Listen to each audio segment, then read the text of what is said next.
Espacio Jaguar, toda la emoción del deporte. Martes, 17 horas. Cero discriminación, tolerancia, respeto e inclusión. Miércoles, 19:30 horas.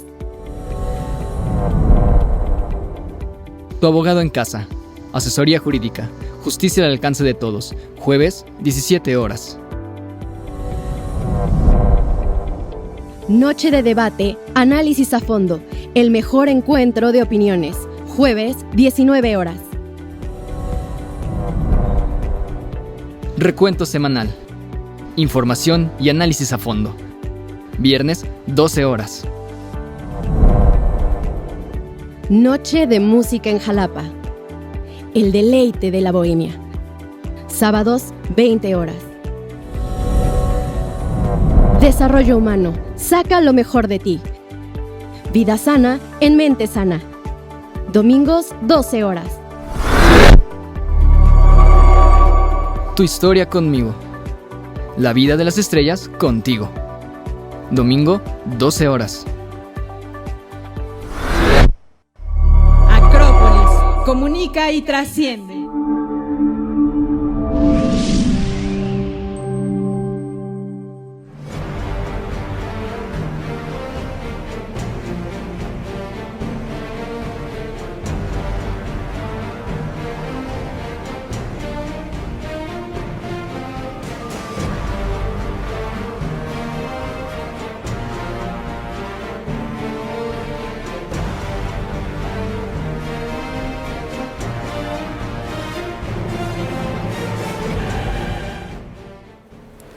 Hola, ¿qué tal? Qué gusto saludarlos y sean bienvenidos a una emisión más de Recuento Semanal. Y como dice el dicho, no hay plazo que no se cumpla ni fecha que no se llegue, y el próximo domingo 10 de abril, en un par de días, todos los mexicanos iremos a las urnas, o por lo menos eso es lo que se pretende o se espera para participar en esta jornada de consulta para la revocación de mandato del presidente Andrés Manuel López Obrador. Un tema que ha polarizado a la sociedad mexicana y que ha servido para ahondar los enconos y para que todos los seguidores del presidente, bueno, pues alegre y olímpicamente hayan violado la ley todo este tiempo, haciendo promoción, convirtiendo lo que era una consulta para revocar el mandato en un ejercicio para confirmar a su presidente, y en este caso, bueno, pues fuera del marco que la ley prevé para este tipo de ejercicios. De eso le vamos a estar hablando en este programa. También tendremos otro tema que ha acaparado la atención y que es de alto voltaje también, que es el asunto de la reforma eléctrica, un tema que ya está, la iniciativa ya está en la Cámara de Diputados y habrá de votarse en breve. Y también, como todo se ha polarizado, se ha politizado, e incluso la Suprema Corte de Justicia de la Nación habrá de pronunciarse también sobre la constitucionalidad de esta propuesta del presidente López Obrador. Pues de eso hablaremos, y con el tema de la revocación de mandato tendremos una entrevista muy interesante, una charla con Marco Antonio Baños, quien fuera consejero electoral del Instituto Nacional Electoral y que nos dio sus opiniones al respecto. Y como cada 8 días, pues tendremos lo más relevante, lo mejor que preparamos de ciencia y tecnología, de deporte, de cultura, de cine, en este programa, en Recuento Semanal, que hacemos con mucho gusto para usted. Soy Emilio Cárdenas, sean bienvenidos y comenzamos.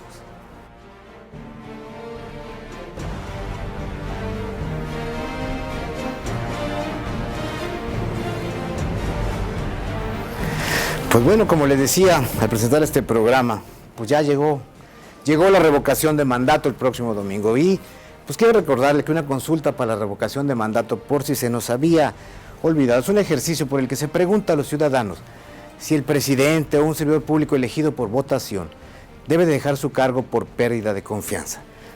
Esa es una de las formas de participación ciudadana directa que prevén las leyes en muchos países. Y desde que inició su gobierno, el presidente López Obrador ofreció que a la mitad de su gestión preguntaría a los ciudadanos si desean que siga hasta concluir su encargo o quieren que se vaya. No obstante, usted lo sabe, nadie, pero nadie ha pedido que se vaya el presidente. No hubo promotores, pues, para activar la revocación de mandato por pérdida de confianza que prevé nuestra Constitución y la ley reglamentaria de este ejercicio. Y en cambio, los más interesados en que se realizara la consulta fueron, paradójicamente, el presidente de la República y los suyos, todo Morena, pues, el México surrealista en todo su esplendor. Lo que es un hecho es que la promoción de la consulta solo ha servido para que los fieles a López Obrador, los funcionarios de su gobierno, los gobernadores, legisladores, ediles y todos los militantes activos de Morena hayan convertido este ejercicio en un torneo, prácticamente en eso, en un torneo para demostrar quién es el más obradorista de todos. Y en esta competencia, los cuadros gubernamentales y legislativos de Morena no han tenido reparos en crear asociaciones de dudosa procedencia, con millones de pesos para promocionar lo que ellos llamaron la ratificación del presidente, que se quede López Obrador. O no dudaron desde luego en utilizar recursos públicos, recursos humanos y materiales para buscar agradar y entregar buenas cuentas al primer mandatario. Como resultado de este carnaval fuera de la ley, porque eso fue, de apoyo al presidente, el INE, el Instituto Nacional Electoral, impuso medidas cautelares contra el secretario de Gobernación, Adán Augusto López, quien tendrá que enfrentar una denuncia formal en otras instancias por utilizar una aeronave de la Guardia Nacional para viajar a Coahuila para promocionar la consulta y pedir el apoyo a López Obrador. Además, serán sancionados funcionarios como la titular de la Secretaría de Energía, Rocío Nale García, la de Cultura, Alejandra Frausto, de Economía, Tatiana Cloutier, y el titular, fíjese bien, el titular de la Guardia Nacional, Luis Rodríguez Bucio. Y en la lista, lógicamente, aparecen también los nombres de gobernadores como Cuitlava García Jiménez de Veracruz, Alfonso Durazo de Sonora, así como la jefa de gobierno de la Ciudad de México, Claudia Sheinbaum. Todos ellos, pues, violaron la ley en este afán de promover la consulta. Pero al final, la impresión colectiva es que la consulta del próximo domingo es solo un ejercicio inútil y costoso para medir la popularidad del presidente y un termómetro, la superencuesta, así le han llamado algunos analistas, cuyos resultados permitirán a López Obrador tomar decisiones rumbo al año 2024, que sabemos es un año de elecciones.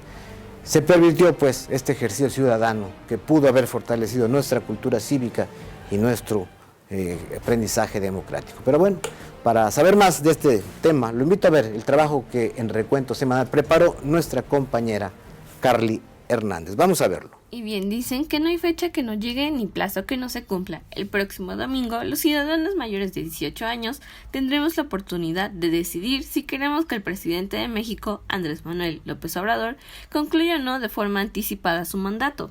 La pregunta objeto será, ¿estás de acuerdo en que Andrés Manuel López Obrador, presidente de los Estados Unidos mexicanos, se le revoca el mandato por pérdida de confianza o siga en la presidencia de la República Mexicana hasta que termine su periodo? Una consulta para la revocación de mandato es un ejercicio por el que se pregunta a los ciudadanos si una autoridad electa popularmente debe dejar su cargo por pérdida de confianza. Es una de las formas de participación ciudadana directa que prevén las leyes en muchos países. Desde que inició su gobierno, Andrés Manuel López Obrador ofreció que a la mitad de su gobierno preguntaría a los ciudadanos si desean que siga hasta concluir su cargo o quieren que se vaya. Y para llegar a ello, se impulsaron reformas constitucionales y legales para hacer realidad esta oferta, que ha marcado a la agenda pública nacional y ha polarizado aún más a la sociedad mexicana. Por lo que es cierto, nadie ha pedido que López Obrador se vaya antes del 2024, y los más fervientes promotores de la consulta para revocarle el mandato son paradójicamente el propio presidente y su partido Morena. De ahí que muchos consideren que es un ejercicio y un gasto inútil de más de 2,000 millones de pesos que solo tiene fines de propaganda y servirá para tener una mega encuesta para las estrategias electorales de AMLO para el 2024. Por eso el tema de la revocación de mandato, más allá de la gran controversia que ha generado en los últimos meses, ocasionó fuertes choques entre el gobierno y el Instituto Nacional Electoral, INE. Una de las razones fue el histórico recorte presupuestal que le aplicó el Congreso a este organismo, quien argumentó que solo contaría con 1,567 millones de pesos para este ejercicio democrático, casi toda la mitad de lo que había solicitado. Fue por ello que los consejeros del INE decidieron que de las 160,000 casillas que debían instalarse de acuerdo a la Ley Federal de la Revocación de Mandato, únicamente se colocarán 57,677 casillas, es decir, solo la tercera parte, habiendo municipios en los que no se instalen. En la entidad veracruzana se instalarán 3,679 casillas, de las cuales 202 corresponderán a Jalapa. Una de ellas será especial, es decir, para que participen aquellos ciudadanos que se encuentran en tránsito por la capital del estado, misma que será ubicada en la central de autobuses de Jalapa, CAXA. Cada una de las 202 casillas contará con 2.000 boletas y la especial con 1.000, por lo que seguramente los ciudadanos tendrán que formarse desde temprana hora si es que quieren alcanzar a votar. Respecto al padrón electoral, este está conformado por 92.823.216 ciudadanos en el país y 17.792 paisanos que viven en el extranjero, quienes podrán participar el próximo 10 de abril. Hay que recordar que para que esta consulta sea vinculante, es decir, tenga validez, se requiere un mínimo del 40% de participación de la ciudadanía, es decir, que 37.439.023 mexicanos. La elección, como ya se dijo, será el 10 de abril desde las 8 hasta las 18 horas. Se observarán en todo momento las medidas sanitarias para evitar contagios de COVID-19. Los únicos resultados válidos serán los otorgados por el INE, que podrían ser impugnados ante el Tribunal Electoral, y entonces sería la Sala Superior quien notificaría la declaratoria de validez a la Presidencia de la República, al Congreso de la Unión, a la Suprema Corte de Justicia de la Nación y al propio INE. En caso de que los resultados de la jornada de votación indiquen que la revocación de mandato procede, el titular de la presidencia deberá separarse del cargo cuando el Tribunal Electoral del Poder Judicial de la Federación emita la declaración de revocación. Al respecto, la Constitución señala que asumirá provisionalmente la titularidad del Poder Ejecutivo quien ocupe la presidencia del Congreso de la Unión, y dentro de los 30 días siguientes, el Legislativo deberá nombrar a un presidente sustituto para que concluya el sexenio. Esta consulta representa un hito en la historia de nuestro país, pues a partir de ahora tendremos el derecho de evaluar el ejercicio del poder dentro de nuestro sistema político y, a través del sufragio, remover a quien ha accedido al poder a través de una elección. Pues la reforma constitucional que en materia eléctrica propuso el Ejecutivo Federal, como le dije, es un tema de alto voltaje y también que ha polarizado mucho. Busca que el Estado recupere la rectoría energética y la nacionalización del litio, pero también pretende consolidar la transición hacia la generación de energía con fuentes limpias.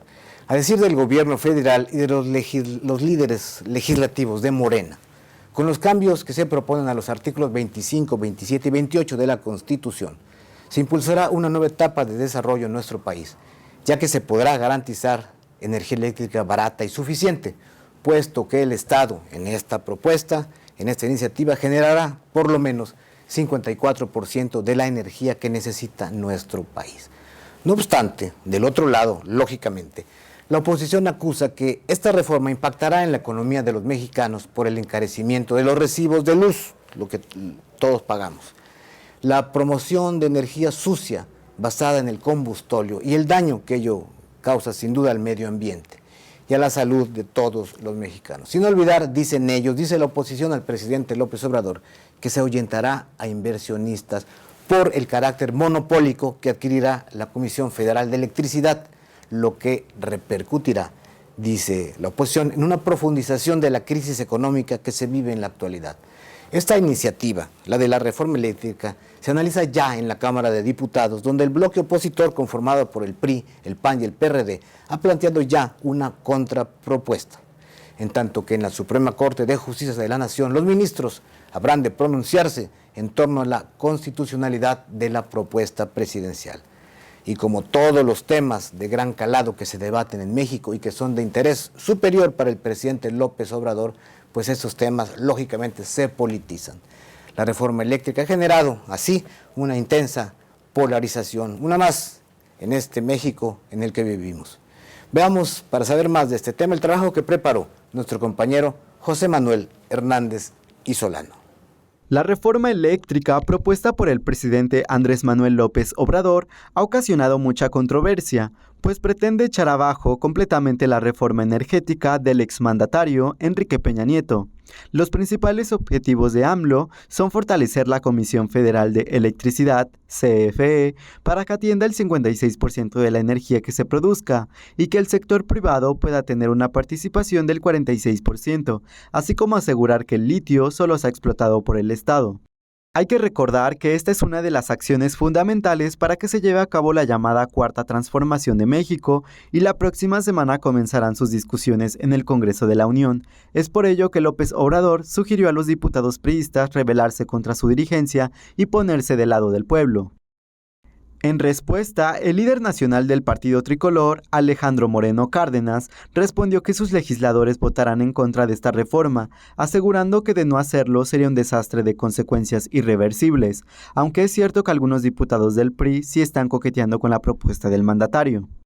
En tanto, la Alianza Va por México, conformada por PRI, PAN, PRD, anunció que presentarán su iniciativa, una vez que la del presidente sea descartada al no contar con los votos suficientes en el Congreso. Entre sus propuestas están establecer el acceso a la energía eléctrica como un recurso humano, dar preponderancia en el despacho de energías limpias, echar a andar mecanismos de autogeneración de energía, para que los ciudadanos tengan paneles solares y la implementación de la tarifa cero para los hogares de menos recursos. La reforma eléctrica terminaría por disminuir el negocio de las empresas privadas manejadas por extranjeros.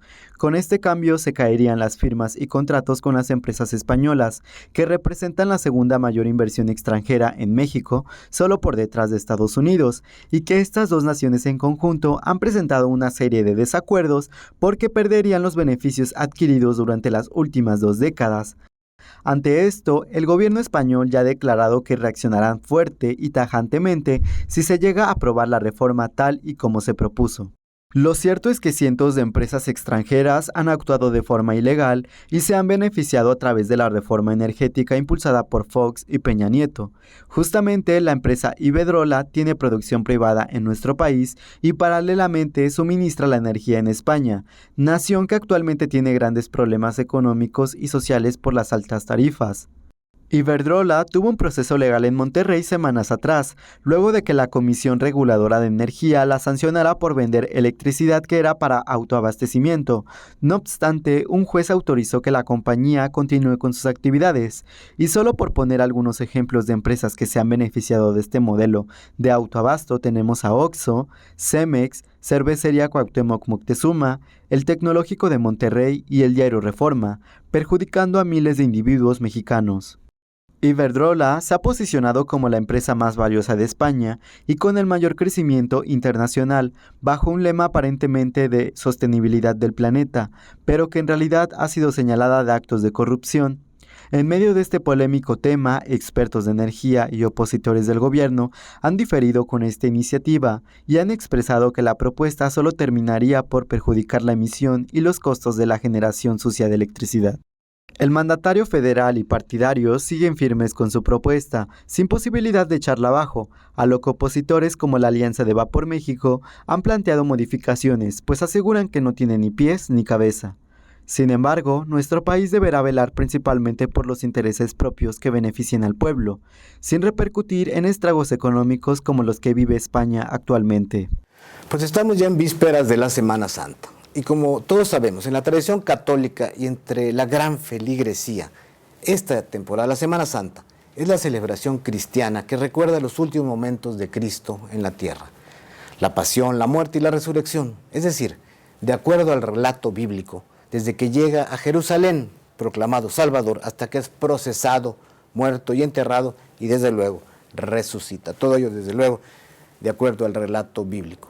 Pero para saber más acerca de estos días de reflexión para mucha gente, para millones de mexicanos, y para saber de las celebraciones litúrgicas que habrá en nuestra capital, en Jalapa, lo invito a ver el reportaje de nuestra compañera Magdalena Ruperto.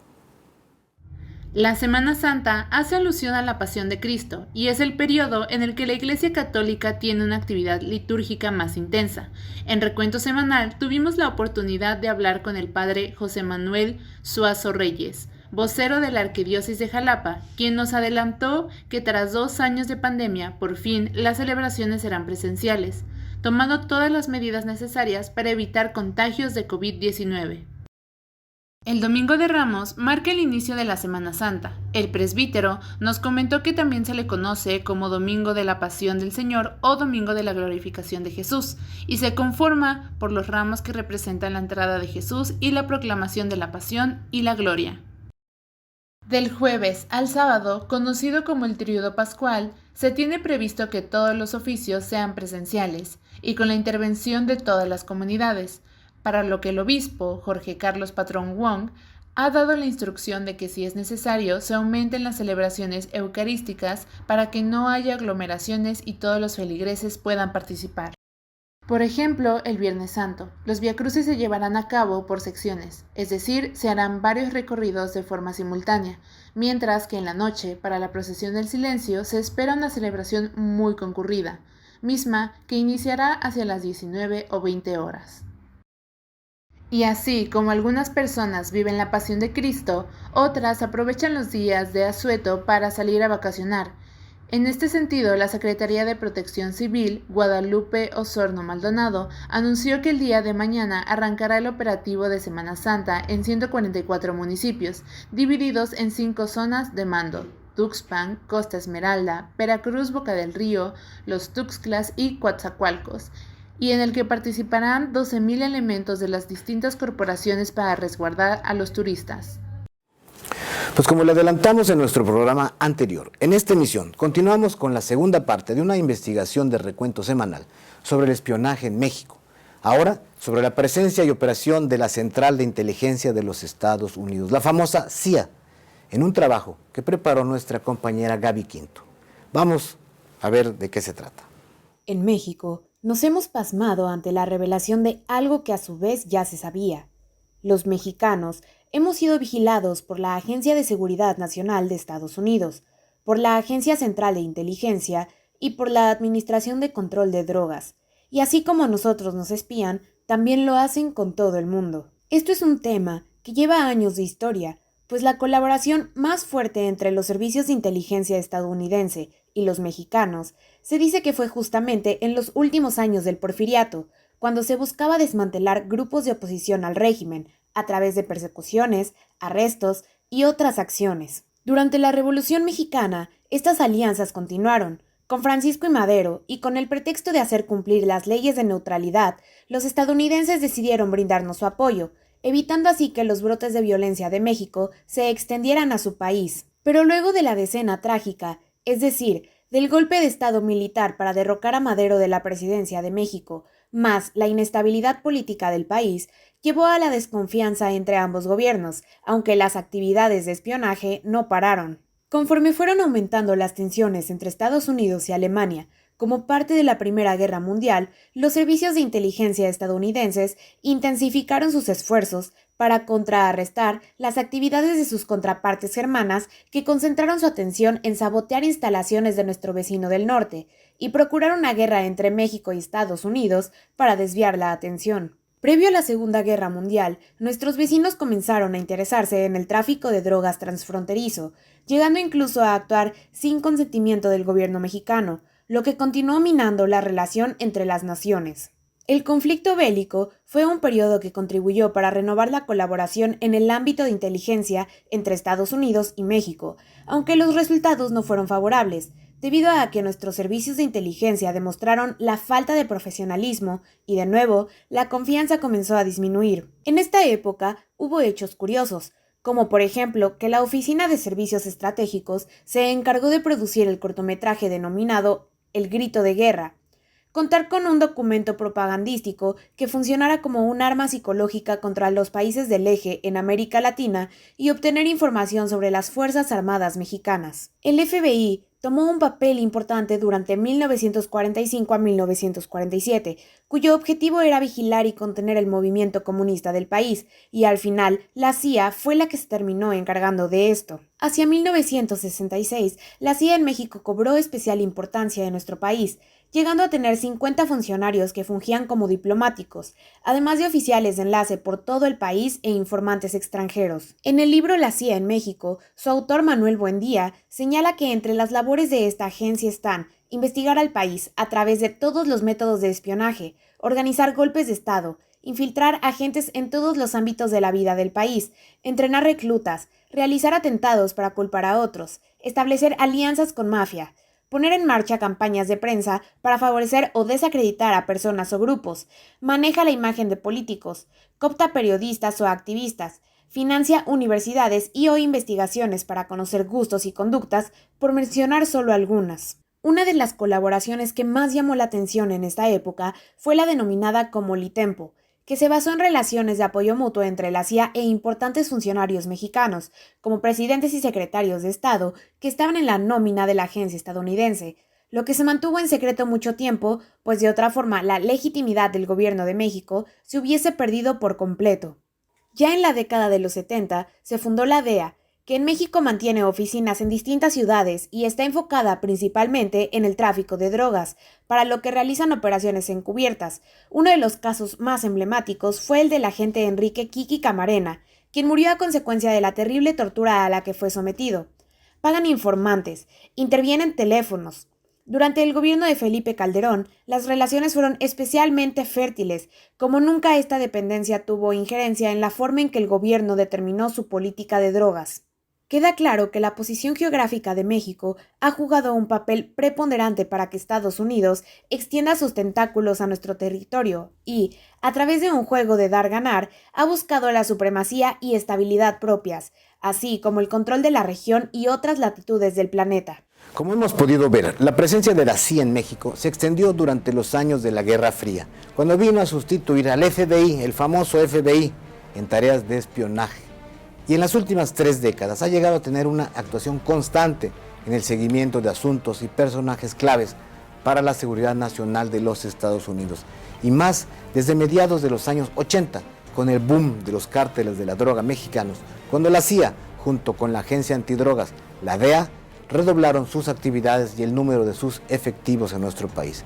Y desde luego ello fue más notorio tras el atentado a las Torres Gemelas en Nueva York el 11 de septiembre del 2001, cuando la lucha antiterrorista adquirió un rango extremo para la seguridad interior norteamericana.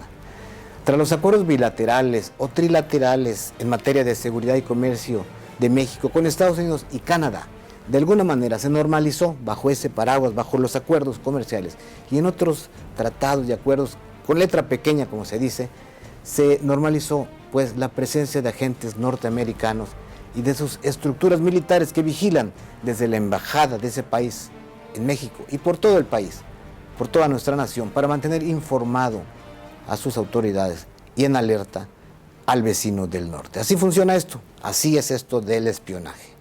Vamos a un breve corte y regresamos. En breve, será rápido, a su programa Recuento Semanal.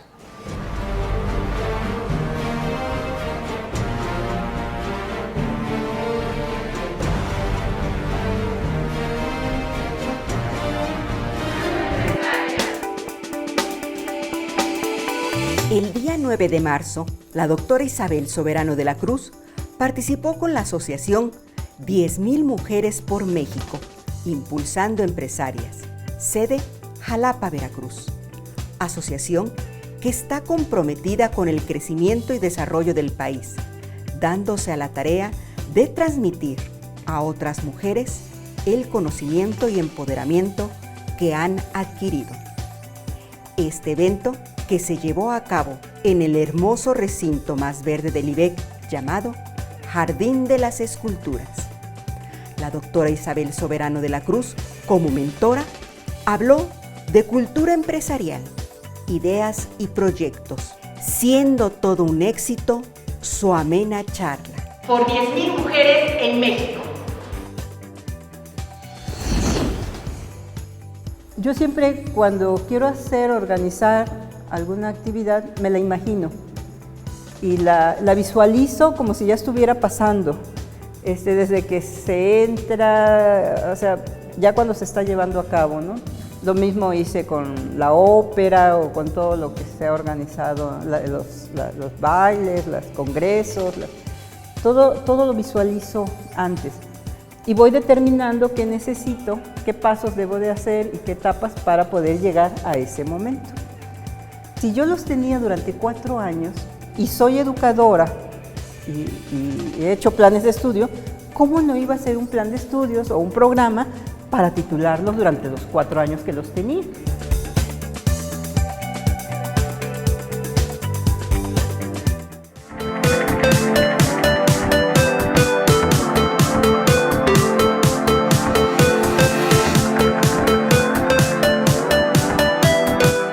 A nombre del doctor Carlos García Méndez, rector de la Universidad de Jalapa, y presidente ejecutivo de Acrópolis Multimedios, te doy la más cordial bienvenida. ¿Y tú?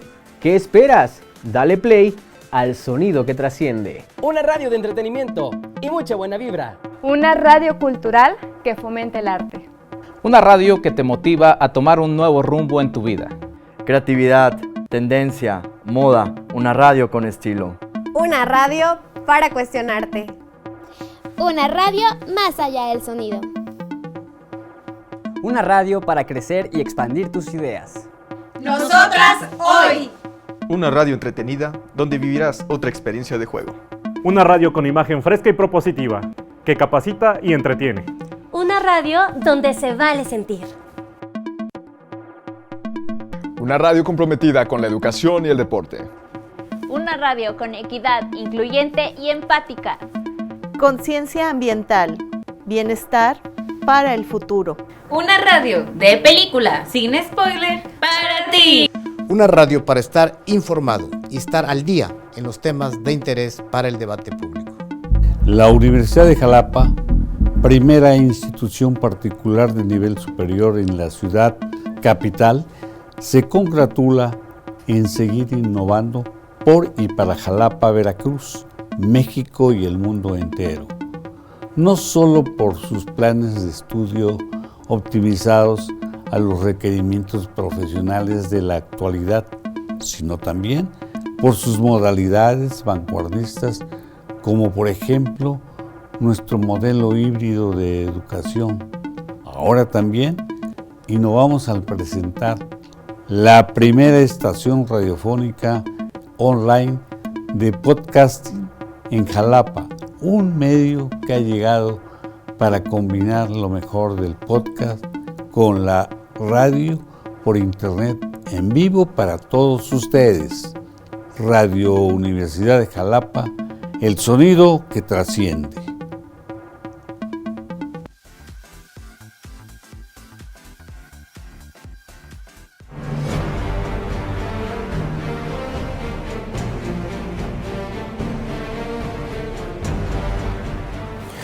Gracias por seguir con nosotros en su programa Recuento Semanal. Ahora, en nuestra sección, la que usted conoce, Breves de la Universidad de Jalapa, presentaremos las actividades más relevantes que se han llevado a cabo en esta institución, como fueron la presentación del libro Constitución, Administración Pública y Derechos Constitucionales del doctor Manlio Fabio Casarín León y la renovación del distintivo de responsabilidad social universitaria de parte de la Asociación Nacional de Facultades y Escuelas de Contaduría y Administración, la ANFECA, renovación del distintivo, le digo, que logró la Universidad de Jalapa, así como la conferencia magistral Actualizaciones en materia de comercio exterior, impartida por el doctor Máximo Carvajal Contreras. Veamos la información de nuestra compañera Naomi Bello. La Universidad de Jalapa obtuvo un refrendo del distintivo de responsabilidad universitaria por parte de la Asociación Nacional de Facultades y Escuelas de Contaduría y Administración, ANFECA, y la Coordinación Nacional de Responsabilidad Universitaria, gracias al esfuerzo y compromiso de nuestra Casa de Estudios en el desarrollo y aplicación de prácticas de alta calidad, promoviendo la responsabilidad social para la congregación de proyectos con impacto educativo, así como el desarrollo humano sostenible a través del conocimiento. Por otra parte, fue presentado el libro Constitución, Administración Pública y Derechos Constitucionales, autoría del doctor Manlio Fabio Casarín León, una importante vinculación con nuestra Carta Magna que sustenta la grandeza de cada artículo constitucional que permite ver con detenimiento el presente de México. Finalmente, en nuestra alma mater se realizó una conferencia magistral para toda la comunidad universitaria acerca de las actualizaciones en materia de comercio exterior, impartida por el doctor Máximo Carvajal Contreras, presidente de la Asociación Nacional de Facultades, Escuela de Derecho, Departamento de Derecho e Instituto de Investigación Jurídica, ACE, ANFADE. Dicho ejercicio planteó la importancia del comercio como actividad económica, siendo una de las más antiguas e importantes del mundo, consolidando su ejecución digital en la actualidad, explicando su evolución hasta llegar a algunas reformas que entraron en vigor en nuestro país el 1 de enero del año en curso. Pues ya tras las eliminatorias, la espera para saber el calendario de juegos y los grupos de las selecciones que disputarán el Mundial de Fútbol de Qatar en noviembre próximo concluyó. Y luego del sorteo de grupos que se llevó a cabo en la ciudad de Doha, en el país sede del torneo. Nuestro compañero Óscar Alvarado nos va a platicar sobre el grupo en el que jugará la selección mexicana y todas las expectativas que tendrá el equipo de nuestro país. Vamos a la sección deportiva. Qatar está cada vez más cerca. En este país árabe se celebró el sorteo para el Mundial de 2022, específicamente en la capital de Doha, donde varias caras conocidas del fútbol como Cafú, Kaká, Pirlo, además de dirigentes y técnicos de las selecciones, se dieron cita para conocer el futuro de sus combinados en el evento más importante de este deporte. En el magno evento se presentó el balón oficial que se utilizará para dichos encuentros, llamado Al-Rihla, que se traduce como el viaje, ya que será un viaje lleno de emociones, de tristezas, alegrías, pero en su mayoría de felicidad durante todo un mes. Además, en un video promocional donde aparecen todas las mascotas de los mundiales pasados, se introdujo la mascota oficial de esta Copa del Mundo, llamado la EP. Consiste en un turbante muy típico catarí y simulando a la vez ser una mantarraya. Para finalizar la noche, y siendo lo más esperado, empezó el sorteo para la fase de grupos. Qatar, por ser el anfitrión, es el que salió primero. A partir de eso fue una montaña rusa de emociones, ya que muchos grupos quedaron difíciles y algunas selecciones tendrán que batallar bastante para llegar a clasificarse, como es el caso de nuestra selección. México quedó en el grupo C. Sus contrincantes serán una de las selecciones más fuertes en su confederación y que tendrá ventaja por jugar en calor extremo, Arabia Saudita, la selección que tiene el mejor 9 del momento, que lleva más de 20 goles en la Bundesliga, Robert Lewandowski y su difícil Polonia.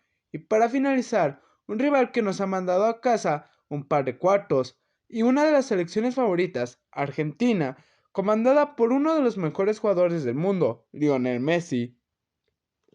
México hará su debut el 22 de noviembre a las 10 de la mañana en el estadio 974 contra Polonia.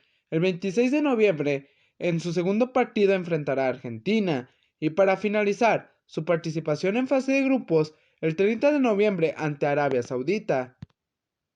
Si México llegara a pasar a cuartos de final, dependiendo del lugar en el que quede, podría enfrentar a los del grupo D, donde está Túnez, una selección del repechaje entre Perú contra Nueva Zelanda, Dinamarca o el campeón defensor de esta edición, Francia, aunque primero se deberían de concentrar en su fase de grupos, ya que no la tiene nada fácil, antes de pensar en la siguiente etapa. Otros de los grupos por ver en esta edición es el E, donde se encuentra Japón, un equipo de repechaje, España y una de las favoritas a levantar el trofeo, Alemania. Y el grupo H, conformado por Corea del Sur, Ghana, la Garra Charrúa, Uruguay y la selección comandada por Cristiano Ronaldo, Portugal, en busca de este tan ansiado título mundial. Pues le cuento ahora que algo inimaginable hasta hace pocos años ya es una realidad. Se han logrado tomar sorprendentes imágenes del Sol tras el mayor acercamiento que hemos tenido los terrícolas con él. Veamos en nuestra sección de Ciencia y Tecnología el trabajo que preparó Christopher Olmos sobre este avance tecnológico de primer orden. Vamos a verlo. Hace unos días se dio a conocer un suceso histórico en astronomía, y es que la sonda espacial Solar Orbiter tuvo el encuentro más cercano con el Sol desde su envío al espacio hace ya 2 años. Según los registros, desde hace 50 años no se tenían unas imágenes con esta cercanía a la gran esfera de fuego.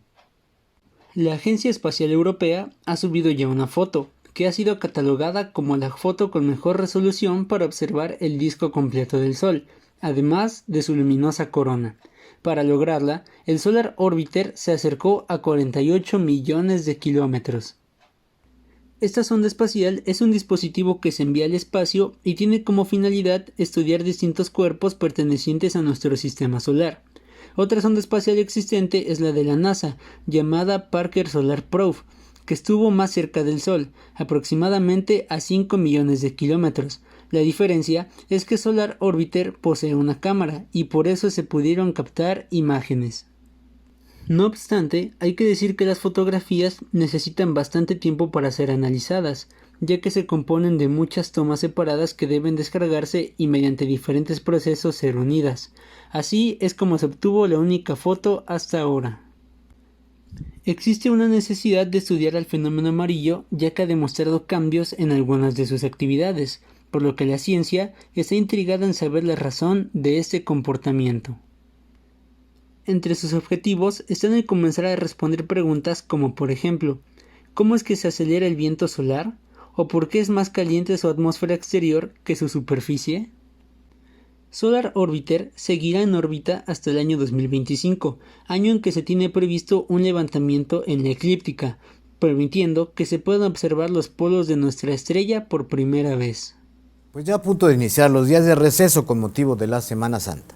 Nuestro compañero Andrés Leal, en nuestra sección de Cultura, nos hace interesantes recomendaciones de sitios turísticos y hermosos lugares que podemos visitar en la región de Jalapa. Vamos a ver qué nos recomiendan nuestros compañeros. De manera oficial, el próximo 11 de abril comienzan las vacaciones de Semana Santa.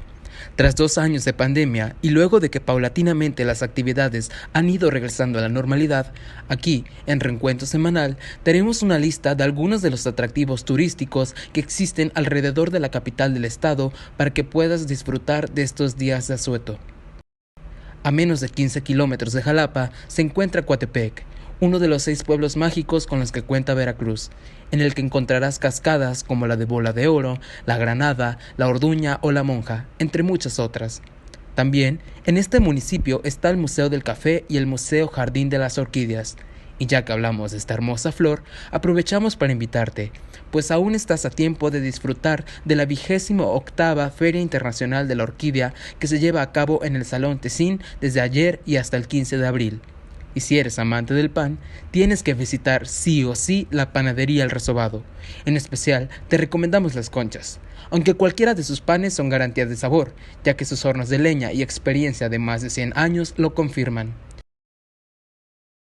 Y ya que andas por esos lares, no puedes dejar de visitar Jico, otro pueblo mágico muy colorido y lleno de vida. Tiene una gastronomía muy variada y su mayor atracción es la cascada de Texolo, aunque con ayuda de un guía podrías aventurarte y conocer muchas otras caídas de agua en las que además puedes practicar rapel o tirolesa. Ahora que si lo tuyo es el turismo más tranquilo, te invitamos a que conozcas el Museo del Danzante Jiqueño. Otro lugar muy cercano es Jalcomulco, sitio en el que puedes aprovechar para experimentar deportes extremos. Hay diversas empresas que se dedican a llevarte por los rápidos, tirolesas, hacer rapel y paseos campestres. Ahora que si lo que quieres es nadar en aguas cristalinas, donde nace el agua es el lugar ideal. Allí podrás echarte un chapuzón en sus pozas naturales y relajarte con sus maravillosos paisajes. Chachalacas es un lugar cercano para disfrutar de la playa. Una excelente opción si lo que buscas es economizar. Previo, puedes hacer una escala en la zona arqueológica en Zempoala. Este fue el primer asentamiento indígena importante con el que tuvo contacto el conquistador Hernán Cortés. Finalmente, si lo que buscas es escapar del calor extremo, Perote es una excelente opción. Aquí puedes visitar la fortaleza de San Carlos, lugar histórico porque allí murió Guadalupe Victoria, el primer presidente de México. Caminar por el viejo casco de la hacienda de San José de los Molinos o subir el cofre de Perote, desde cuya cima tendrás una vista espectacular. Esto es tan solo una probadita de lo mucho que nos ofrecen las cercanías de la capital, así que no hay pretexto para no pasar unos increíbles días solo o al lado de tu mejor compañía. En nuestra sección Detrás de Escena, hoy nuestro compañero José Manuel Hernández y Solano nos platicará acerca de decisiones de actores, de famosos actores, ahí va usted a ver quiénes, decisiones que retumbaron en el mundo del cine en los días recientes. Vamos a ver de qué se trata en nuestra sección Detrás de Escena. Hola, gracias por acompañarnos. Yo soy Joma, Detrás de Escena. La semana pasada estuvo llena de fuertes emociones dentro del gremio del cine. Primero, el escándalo de Will Smith en los Oscar, que terminó por renunciar a la academia. Luego el anuncio del retiro de la actuación de Bruce Willis. Y finalmente, para cerrar con más desilusiones, Jim Carrey también se aleja de los sets de Hollywood. A continuación te contamos la razón por la que cada uno tomó sus correspondientes decisiones.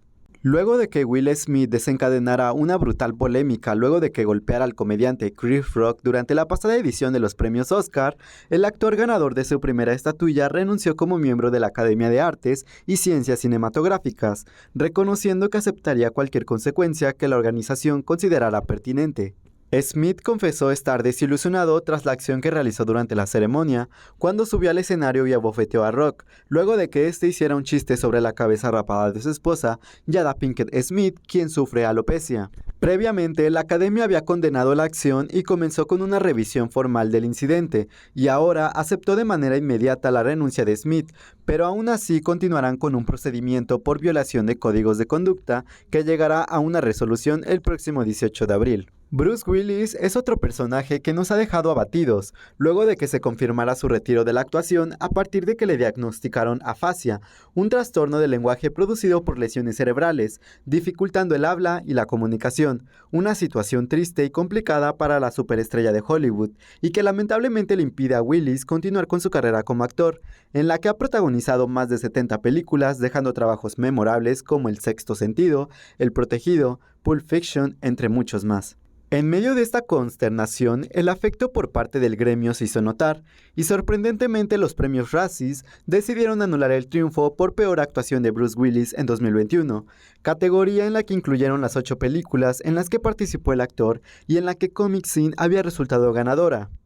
La organización consideró imprudente otorgarle dicho premio y lamentó profundamente la enfermedad diagnosticada. Lo cierto es que Willis está por sobre cualquier corrección política a la vista. Pero por si esto no fuera poco, Jim Carrey afirmó que también se retira de la actuación de manera indefinida. Aseveró que no tiene ya ninguna intención de continuar con su exitosa carrera en Hollywood. Ya he hecho lo suficiente, dijo el actor plenamente, a la par de comentar que disfruta llevar una vida tranquila y realizando actividades recreativas como la pintura. Este año, el actor retornó por todo lo alto como el Dr. Robotnik en la secuela de la película Sonic. ¿Será en esta ocasión que lo veamos por última vez en la pantalla grande? Carrey aseguró que la única manera de volver a los reflectores será si le llega el guión de sus sueños, así que puede que aún no se cierre del todo la posibilidad de verlo interpretar un nuevo personaje tan inolvidable como el de La Máscara, El Grinch, Una pareja de idiotas o The Truman Show. 3 sucesos lamentables que sucedieron casi al mismo tiempo, dejándonos boquiabiertos, pero esperando que la decisión tomada sea la mejor para sus respectivas trayectorias. Espero que haya sido de su agrado esta sección y como podrán haber visto, los actores tomaron algunas arriesgadas decisiones, esperando que hayan sido las mejores para sus respectivas carreras. Gracias por acompañarnos detrás de escena. Los invito a ver a continuación la charla que sostuvimos con el ex consejero del Instituto Nacional Electoral, el destacado abogado y académico Marco Antonio Baños, quien nos compartió interesantes reflexiones sobre la consulta para la revocación de mandato del próximo domingo. Vamos a ver lo que nos platicó, desde luego, que servirá también para que usted tenga una idea más completa de lo que se va a tratar el ejercicio del próximo domingo. Vamos a verlo. Hola, ¿qué tal? Qué gusto saludarlos en su programa Recuento Semanal. Y bueno, como sabemos y hemos estado informándoles en algunas otras emisiones, estamos ya próximos, ya es inminente el ejercicio de la consulta para la revocación de mandato al que fuimos convocados todos los mexicanos. Y bueno, pues para hablar de este proceso en puerta y otros temas interesantes, desde luego, de mucha notoriedad en materia electoral, pues tenemos un invitado de lujo que nos va a acompañar para platicarnos un poco de estos temas. Le doy la bienvenida y agradezco mucho el tiempo al maestro Marco Antonio Baños, abogado, especialista en derecho electoral en la materia, desde luego, y quien fuera consejero del Consejo General, integrante del Consejo General del Instituto Nacional Electoral. Gracias, Marco Antonio, un placer tenerte con nosotros. Gracias, Emilio, a ti por la generosidad de la invitación. Bueno, pues como decía, pues ya viene la revocación del mandato y mucho se ha hablado, han corrido, como dicen, ríos de tinta, una gran polémica, dimes y diretes.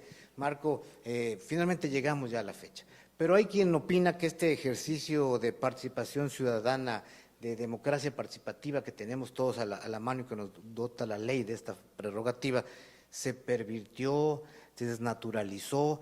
Resulta que están convocando y promoviendo de manera muy fuerte la revocación los partidarios de a quien en su caso le revocarían el mandato. ¿Cómo observar este proceso? Bueno, primero tenemos que reconocer que al sumarse la posibilidad de participar en las revocatorias del mandato, se fortalecen los derechos de los ciudadanos en la perspectiva de que tú puedes evaluar a la mitad del camino si un gobernante está haciendo bien o está haciendo las cosas. Y como son estos ejercicios en varios países, pues tendrías la opción de removerlo anticipadamente. Eso significa la revocación del mandato. Eso supone, por supuesto, un ejercicio de rendición de cuentas que se tiene que hacer de una manera institucionalizada por la misma vía que pusiste a ese servidor público, es decir, por la votación. Se colocan urnas y se vota, y nosotros tenemos ese encuentro con las urnas el 10 de abril, es decir, ya estamos en la víspera prácticamente de la jornada de votación. Entonces, sí hay una enorme discusión. Creo que al final sí es un ejercicio a la mexicana, sui generis, no es necesariamente una iniciativa ciudadana, sino del presidente de su partido, de los 18 gobernadores, de los presidentes municipales que son afines a Morena y muchas organizaciones sociales, que necesitan saber si esos 30 millones de votos que llevaron a López Obrador a la presidencia de la República se mantienen ahí. Yo creo que al final de cuentas hay una fórmula para que los ciudadanos se vuelvan a apropiar de la revocación de mandato, que es acudir a cualesquiera de las 57.516 casillas que se van a instalar. No son todas porque la ley dice eso, pero hubo un diferendo largo de varios meses donde finalmente el INE no logró conseguir todos los recursos y por una imposibilidad presupuestal material, pues simplemente no está colocando la totalidad de las casillas. Pero creo que en cada una de estas 57.516 pues habrá una boleta por cada una de las mujeres y de los hombres que estamos inscritos en la lista nominal. Y yo digo que obviamente la opinión está dividida. No olvidemos tampoco que hay más de 24 millones de personas en los programas sociales, ¿no? Y entonces hay un amplio sector de la población mexicana que considera que la gestión del presidente es correcta. Y hay otro sector de la población que considera lo contrario. Y entonces aquí cada quien puede decir qué escenario apoya. Pero en mi opinión, si tú tienes la infraestructura colocada, si tú tienes un derecho constitucional para evaluar y para poder decidir si el presidente se va o el presidente se queda, pues ejerce tu derecho. Yo creo que las personas podrían ir a la urna y decidir si apoyan, decidir si no apoyan o si declaran nulo el voto, porque también es una posibilidad. Creo que tiene una vertiente dentro del debate, que en eso espero que la enorme mayoría de la población sea coincidente, pero asistir a la urna significa un voto de confianza a una autoridad que ha sido ampliamente vapuleada por el presidente de la República.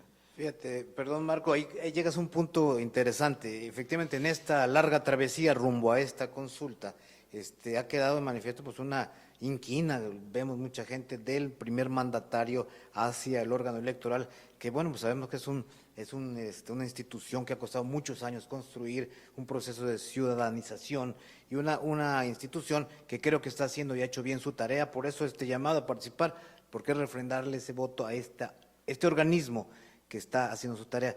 Pero ¿cómo explicar pues esta visión del presidente? Pues él llega justamente avalado por el INE a ser presidente de la República, hoy con esta postura que finalmente es la que hay.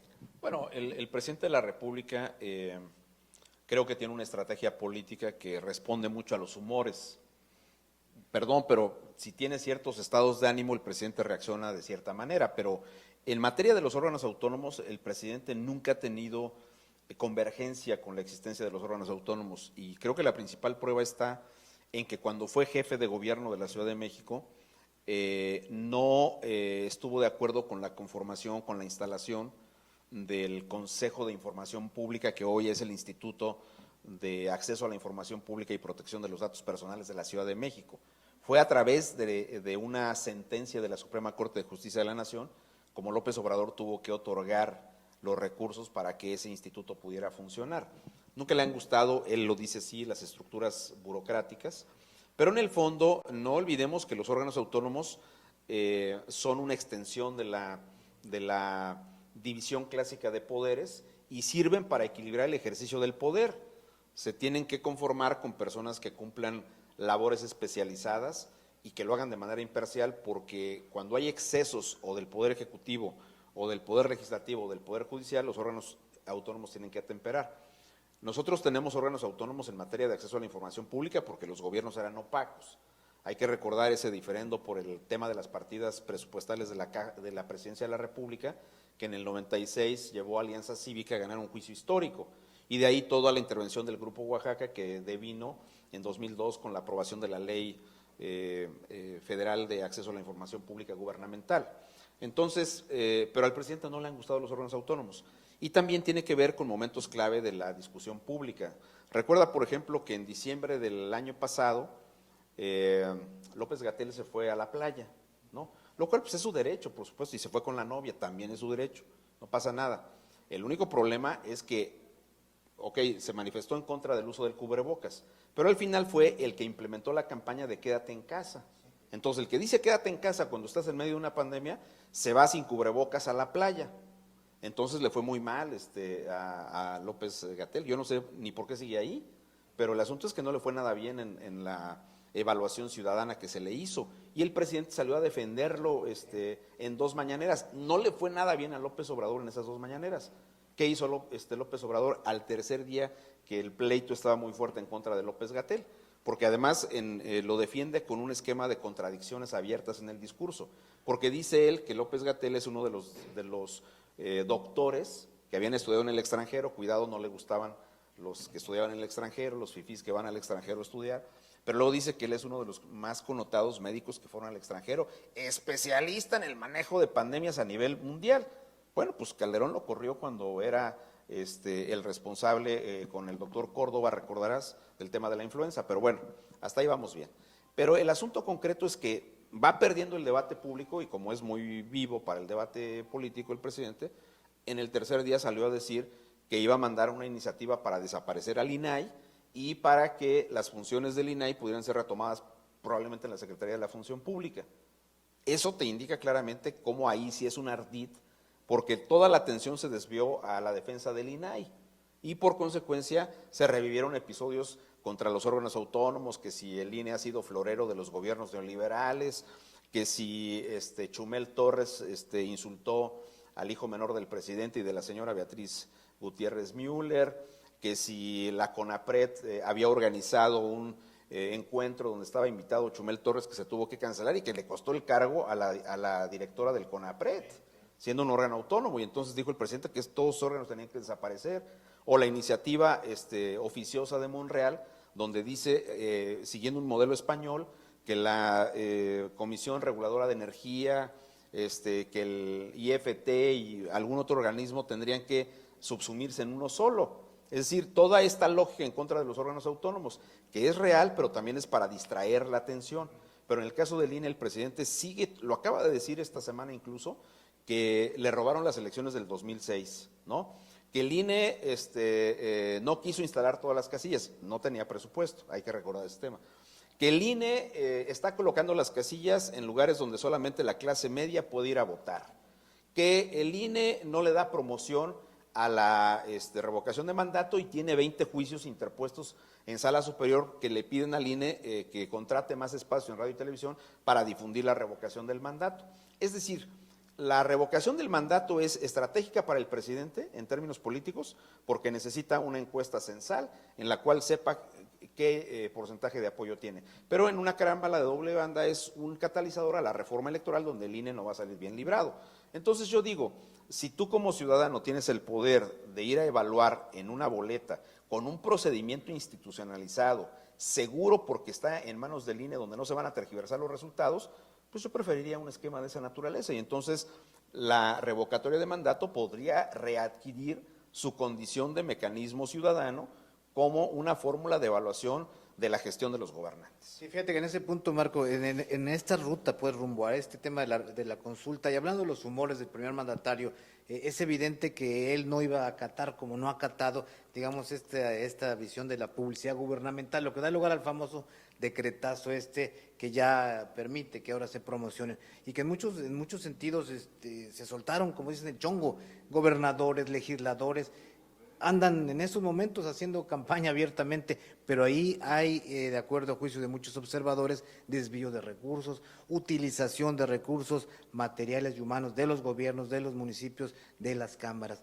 ¿Qué hacer? Los órganos electorales, pues ahí tienen una papa caliente porque tienen que cuidar y garantizar el principio de legalidad en este tipo de procesos, ¿no? Pues mira, el INE ha continuado con la emisión de las medidas cautelares y entonces el INE emite instrucciones a que se quiten, por ejemplo, le ordenó recientemente a López Obrador que bajen las versiones estenográficas de las páginas del gobierno federal, las páginas de internet del gobierno federal, de la inauguración del aeropuerto, como el INE le ordenó también que bajara las versiones estenográficas de la visita a Sonora, primero con el Grupo Seri y luego en la revisión de la remodelación de un estadio en Cajeme.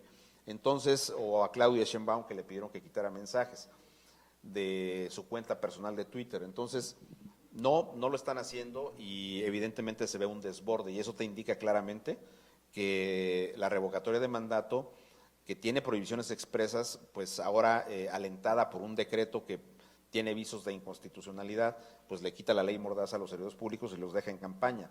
Y veo una tremenda ineficacia del arbitraje electoral, eso hay que decirlo también con toda claridad, pero creo que el Tribunal Electoral, en ejercicio de su capacidad de interpretación, debería de pensar en otro tipo de decisiones que hagan que los servidores públicos eventualmente cumplan con los mandatos que se les dan. Y digo, entiendo que el contexto y las infracciones son diferentes, pero pues toda proporción guardada está lo que le pasó a Sandra Cuevas, donde sin mayor preámbulo un juez la inhabilitó, ¿no? Entonces, entiendo que no lo puede hacer con el primer mandatario, pero con los demás mandatarios o servidores públicos, el tribunal tendría que interpretar que hay una violación flagrante a bases constitucionales y a bases legales y por tanto imponer sanciones de otro nivel hacia los servidores públicos. Bueno, pues ojalá así sea y hagan su tarea como se debe los órganos jurisdiccionales. De luego creo que el órgano administrativo, el INE, ha venido haciendo su trabajo y ya estamos en la puerta de la consulta para revocación de mandato y en esa medida pues agradecerte, Marco Antonio, el tiempo para hablar de este tema. Es fundamental tu experiencia, tu visión y bueno, pues yo me quedo con lo que dijiste, hay que participar, hay que salir a votar, hay que ejercer ciudadanía y también es una manera de testimoniar el buen trabajo que ha realizado el Instituto Nacional Electoral. ¿Algo que quisieras agregar, Marco Antonio? Pues solo agradecer la generosidad del espacio y sí insistirle a la gente que esto es un ejercicio de libertad. Ya no fue en su conformación original la revocatoria de mandato un ejercicio ciudadano, pero sí lo puede ser en la votación. Entonces, pues cada quien tendrá en su libre albedrío una decisión importante que tomar rumbo al 10 de abril. Perfecto, pues que así sea y aquí estaremos informándole y siguiendo muy de cerca este ejercicio de la consulta para revocación del mandato. Pues gracias, Marco Antonio, muchas gracias a ustedes y continuamos. Pues hemos llegado así, al final de una emisión más de Recuento Semanal. Esta emisión en las vísperas ya de las vacaciones de la Semana Santa, que espero que disfruten usted con su familia y que le sirvan para regresar con más bríos al trabajo cotidiano. Y el próximo viernes, en punto de las 12 del día, aunque estemos en plena Semana Santa, aquí seguimos trabajando y los esperamos para seguir el análisis y la revisión de los asuntos que son de interés público. Síganos en nuestras redes sociales y en nuestro canal de YouTube y comparta con nosotros sus opiniones y comentarios que son muy valiosos. Y les recuerdo que visite nuestro sitio web www.acropolismultimedios.mx, donde usted ya lo sabe, encontrará toda la información que aquí le presentamos y lo más actual, todo lo que usted quiera del mundo de la información. Y le recuerdo también que no deje de seguir cada martes y cada jueves a las 2 de la tarde las noticias en Acrópolis con mis compañeras Yami Medina y Mariela Pedraza, así como con mis queridos amigos Ezequiel Ortiz y David Silva, que es un gusto compartir los micrófonos con ellos. Esta emisión podrá seguirla a través de las redes sociales de Acrópolis Multimedios, martes y jueves 2 de la tarde. Y recuerde que semana a semana en Acrópolis Multimedios, esta plataforma digital, en el informativo Las Noticias en Acrópolis y en su programa Recuento Semanal, va a encontrar siempre, no lo dude, la mejor información y el análisis que lo van a hacer saber y trascender. Soy Emilio Cárdenas, gracias por su compañía, que tengan unas excelentes vacaciones y por aquí nos saludamos. Gracias por su atención y hasta la próxima.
Espacio Jaguar, toda la emoción del deporte. Martes, 17 horas. Cero discriminación, tolerancia, respeto e inclusión. Miércoles, 19:30 horas. Tu abogado en casa. Asesoría jurídica. Justicia al alcance de todos. Jueves, 17 horas. Noche de debate, análisis a fondo. El mejor encuentro de opiniones. Jueves, 19 horas. Recuento semanal. Información y análisis a fondo. Viernes, 12 horas. Noche de música en Jalapa. El deleite de la bohemia. Sábados, 20 horas. Desarrollo humano. Saca lo mejor de ti. Vida sana en mente sana. Domingos, 12 horas. Tu historia conmigo. La vida de las estrellas contigo. Domingo, 12 horas. Acrópolis. Comunica y trasciende.